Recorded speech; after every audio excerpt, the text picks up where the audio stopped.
Muy buenos días, muy buenas tardes. Hoy vamos a platicar de la parte normativa de la protección de los datos personales. Vamos a hacer un pequeño análisis de los antecedentes, de cómo nace la figura de la Ley General de Datos Personales y también vamos a empezar a analizar los derechos ARCO. El nombre completo de la ley es la Ley General de Protección de Datos Personales en posesión de sujetos obligados.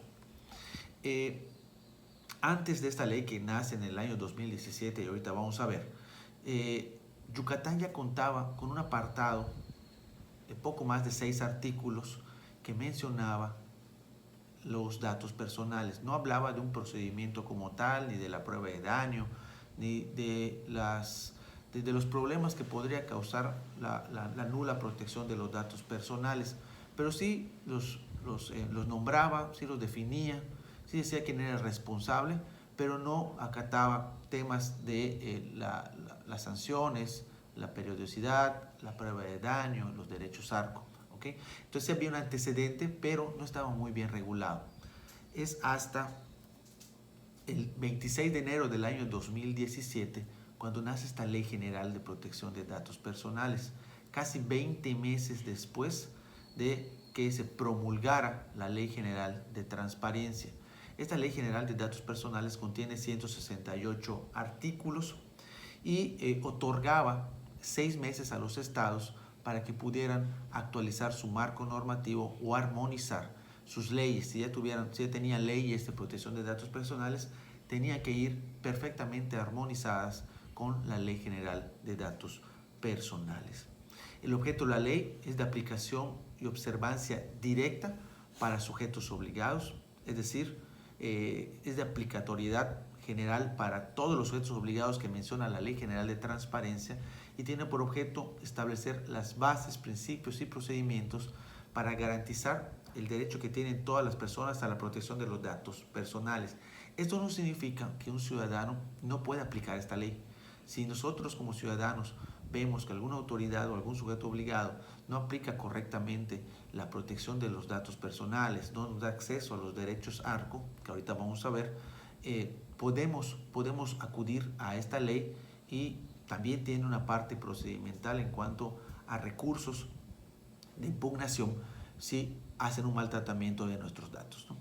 En el artículo 2, en el artículo 2 de la Ley General de Datos Personales, hay 9 fracciones. A ese les recomiendo brindarle la lectura debida. Estas 9 fracciones mencionan la parte general de la ley. Por ejemplo, en su fracción primera, habla de la distribución de las competencias a los organismos garantes de los estados y de la federación, es decir, el INAI y el INAI serán los encargados de proteger, de vigilar la protección de los datos personales. Van a ser las instancias máximas de protección de datos personales. Las bases mínimas y condiciones para acceder a los derechos ARCO, de acceso, rectificación, cancelación y oposición, regula la organización del Sistema Nacional de Transparencia, garantiza la observancia, protege los datos personales en posesiones del Poder Ejecutivo, Legislativo, Judicial, órganos autónomos, sindicatos, partidos políticos, de todos los seres obligados que hemos visto, y garantiza que toda persona puede ejercer el derecho de protección de los datos personales, así como difundir, promover la cultura de la protección de datos personales. Si ustedes han sido observadores y observadoras, podrán ver que existen campañas de, por ejemplo, cuánto cuestan tus datos personales. Y allá me remito al ejemplo que les daba, que en el 2012 se vendió el padrón electoral por un partido político. Y allá están todos los datos personales, con los nombres, con el sexo, con la dirección, con la sección electoral de todo México, ¿no? Y allá hay hubo una vulneración de los datos personales y eso representa un costo. Las empresas privadas que quieren vender sus productos pues acuden a muchas a estas prácticas para poder agenciarse datos personales de ciudadanos o del mercado a los que ellos pretendan distribuir su producción, y eso tiene un costo, y si lo pueden conseguir al menor costo pues es más redituable para la empresa. Por ejemplo, la base de datos de empresas de telefonía pues también pueden accesar ellos y venderse y estar traficando con los datos personales. Entonces los datos personales tienen un costo, ¿ok? Y el costo pues va a depender de la profundidad que tengan los datos personales. Si solo es el nombre y es la dirección, o si es el nombre y es el tipo de sangre, o es la dirección y el estado civil y el nombre, y, o sea, ya profundiza mucho más en la información que se pretende otorgar. Y tanto el INAIP como el INAI han procurado hacer ese tipo de campañas para que la gente se sensibilice, se concientice, que no entregue los datos personales, que cuando pida el tipo de un banco, que a veces el tema de la extorsión se da mucho a través de la petición de datos personales y ya pasa de un tema de acceso a la información y protección de datos personales a un tema totalmente delincuencial y de índole penal, ¿no? Entonces, una cosa concatena a otra y han hecho campañas muy exhaustivas para que la gente tenga cuidado para otorgar sus datos personales. Establece esta misma parte general, establece los mecanismos para garantizar el cumplimiento y regula los medios de impugnación, los que les comentaba, y procedimientos en caso de que los datos personales no estén bien cuidados o no nos den acceso a los derechos ARCO.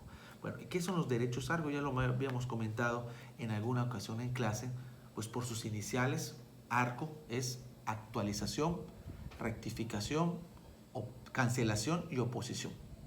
Les voy a poner un ejemplo. Si yo acudo a alguna instancia gubernamental, a la bolsa de empleo, y esa instancia gubernamental tiene relación con una empresa privada, y esos datos, pues mis datos personales, mi currículum, mi número telefónico, mi nombre completo, mi domicilio, mi correo electrónico y demás que ponemos en los documentos para acceder a la posibilidad de conseguir un empleo, pues se lo entrego a la autoridad, que es el canal, que es el puente con la iniciativa privada. Yo se lo doy a la autoridad y pues a lo mejor sí quedo en el trabajo, ¿no? Entonces yo puedo actualizar mis datos. Si por ejemplo no quedo y a lo mejor cambié de domicilio, puedo acudir a esa entidad y hacer el cambio de domicilio, cambio de datos, es la actualización, o la rectificación si mi nombre no es correcto, o de plano la cancelación cuando quiero que ese expediente lo den de baja porque ya conseguí el empleo, por ejemplo. Entonces ya no necesito que la autoridad siga resguardando mis datos personales, yo puedo acudir a cancelarlo. Y por supuesto la oposición, los que son litigantes podrán ver que en los acuerdos del juzgado o de alguna autoridad te indica si te da cierto término para oponerte a la publicación de los datos personales en el diario oficial, y allá el 95% pues lo da por visto y no hace la oposición y se publican los datos personales. Pero es un tipo de garantía que te otorgan las autoridades para pues, decidir a través de tu dicho, como litigante, como ciudadano, si quieres que esos datos se reproduzcan y se den a conocer, ¿no? El artículo 6 menciona que el Estado garantizará la privacidad de los individuos y deberá velar porque terceras personas no incurran en conductas que puedan afectar arbitrariamente el cuidado de los datos personales. El derecho a la protección de datos personales solamente se va a limitar por razones de seguridad nacional. Por ejemplo, la agenda personal del presidente de la República, eso no se puede saber, ¿no? Entonces eso no se entrega por un tema de seguridad nacional, pero hay que hacer una prueba de daño, ¿okay? Lo que ya habíamos visto. En sí, esta es la parte inicial de los datos, de la protección de datos personales. Más adelante vamos a ver el vínculo que tienen los datos personales con el Sistema Nacional de Transparencia, que es un colectivo de tanto de instituciones, asociaciones civiles y por supuesto órganos autónomos como el INAI, como el INAIP, que trabajan de la mano y han dictado ciertos reglamentos y ciertos lineamientos para la protección de los datos personales, y también hay un programa nacional de protección de datos personales que este mismo sistema genera para poder replicar en todos los sujetos obligados. En sí, esta es la primera parte que les dejo en el video. Les voy a compartir ahorita el articulado y la ley general para que le den lectura al artículo 2 y podamos discutir El jueves tanto el artículo 2 como el tema, la lectura de la protección de datos personales y la prueba de daño que les dejé la semana pasada. Así me despido, les envío un saludo. Buenas tardes.